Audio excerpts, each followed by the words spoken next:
Jēzus ganu novadā Himki. Naktī Jēzus ar mācekļiem pārgāja pāri 2 ielajām. Redzēju, ka Jēzus runāja ar mācekļiem.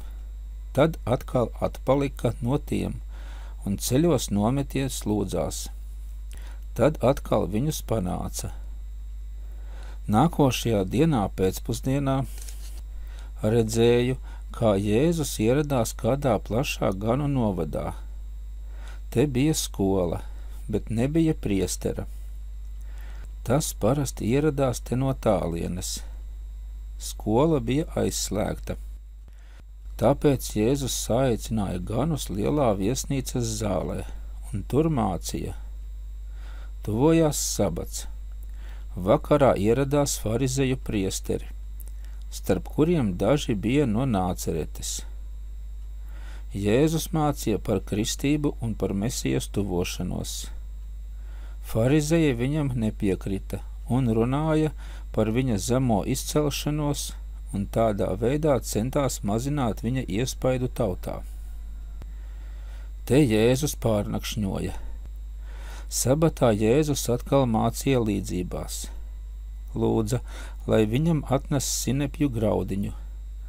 Tad to rādīdams viņš daudz stāstīja par to un teica, ka ja viņiem būtu vismaz tik liela ticība kā sinepju graudiņš, tad viņi varētu to lielo bumbieri pārstādīt jūrā.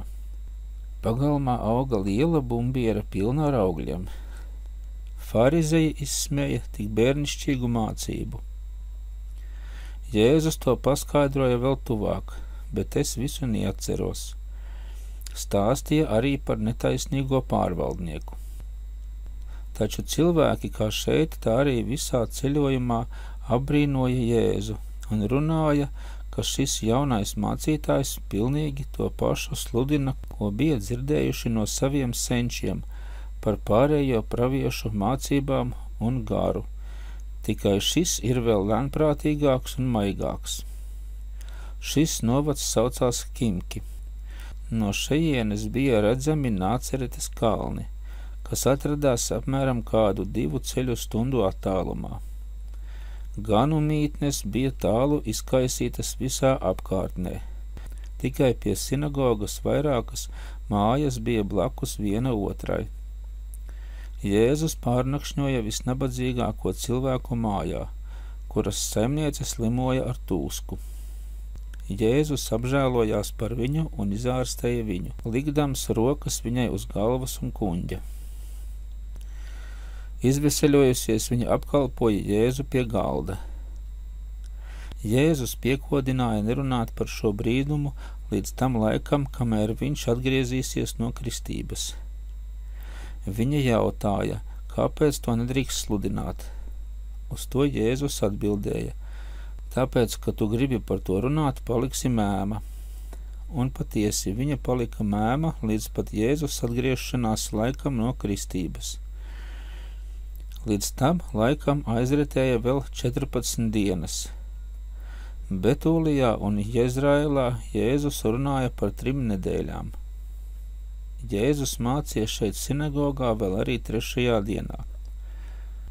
Farizeji arvien nepiekrita Jēzum.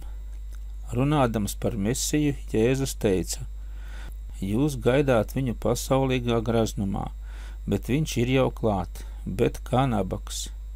Viņš sludinās patiesību, bet uzslavas vietā saņems nicinājumu, jo viņš grib taisnību, bet jūs neatkrītiet no viņa, lai nepazustu kā Noasa bērni, kas izzoboja tēvu, kad tas būvēja kuģi, kurā varēs paglābties no plūdiem. Tie, kas viņu cienīja, iegāja kuģī un tādā veidā palika dzīvi.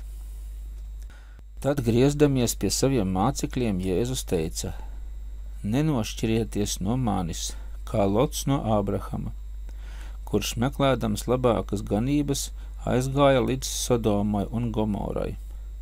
Netīkojiet pēc pasaules greznības, kuru aprija uguns no debesīm, lai jūs nekļūtu par sāls stabiem. Visās grūtībās turieties pie manis, bet es jums vienmēr palīdzēšu. Farizeji kļuva arvien naidīgāki un runāja, ko viņš tiem sola, ja pašam nekā nav?